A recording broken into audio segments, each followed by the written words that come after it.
अस्सलाम वालेकुम। हाजिर है एक नए टॉपिक के साथ। जिस तरह के आपको पता है कि मैं डेली बेसिस पर एक कंफ्यूजिंग वर्ड पर एक शॉर्ट सी वीडियो अपलोड करता हूं, तो आज भी इसी तरह के कुछ दो वर्ड्स लेके आया हूं जो कि कंफ्यूजिंग है क्योंकि इसकी प्रोनाउंसिएशन एक जैसे है। जब रिटन फॉर्म में हम ये देख लेते हैं तो वह हम कंफ्यूज हो जाते हैं, या कहीं हम अगर हमें फिलिंग द ब्लैंक्स में लगाना होता है वर्ड्स, तो फिर हम ये स्पेलिंग जो है इसकी हम कंफ्यूज जाते हैं कि इसमें कौन सा वर्ड जो है वो मैं यहाँ लिख दूँ वो करेक्ट होगा।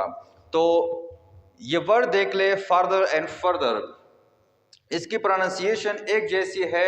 अगर हम इसकी पार्ट्स ऑफ स्पीच में बात करें तो ये दोनों क्या है, as a adverb as an adjective दोनों तरह इस्तेमाल होते हैं।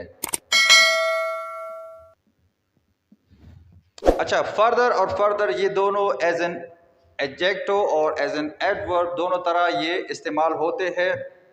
उर्दू की मानी या हिंदी की अगर हम इनकी मीनिंग को देख ले तो इसका मतलब होगा या मानी इसकी है दूर। फिजिकल डिस्टेंस जब हम डिस्कस कर रहे होते हैं तो वह हम फर्दर इस्तेमाल करते हैं, और इसका जो है इसकी मानी उर्दू में होगी मज़ीद। जब हम सिंबॉलिक तरीके से कोई चीज़ डिस्कस कर रहे होते हैं तो वह हम फर्दर का लफ्ज़ इस्तेमाल करते हैं। एग्जाम्पल देख ले, एग्जाम्पल के थ्रू आपको समझ आ जाएगा। Sri Lanka is further than India.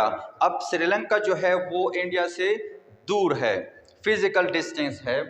Islamabad as further than Peshawar.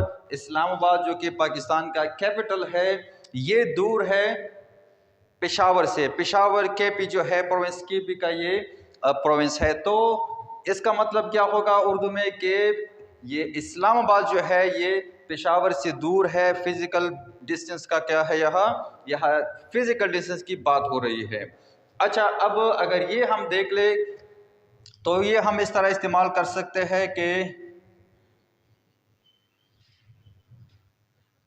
Tell me further about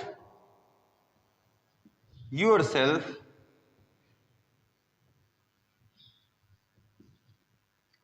अपने बारे में मजीद बताओ।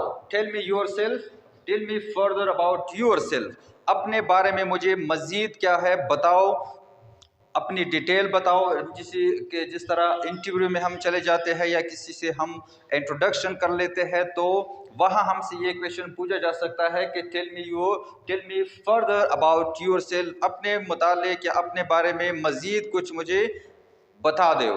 तो फर्दर जो है इसकी मानी होगी मजीद, और फार्दर जो है इसकी मानी होगी दूर। ये फिजिकल डिस्टेंस के लिए इस्तेमाल होता है, और ये सिंबॉलिक तरीके से हम जब कोई चीज़ डिस्कस कर रहे होते हैं तो वहाँ हम ये फर्दर का लफ्ज़ इस्तेमाल करेंगे। अगर पार्ट्स ऑफ स्पीच की बात की जाए तो ये दोनों जो है एज एन एडवर्ब और एज एन एडजेक्टिव इस्तेमाल होते हैं।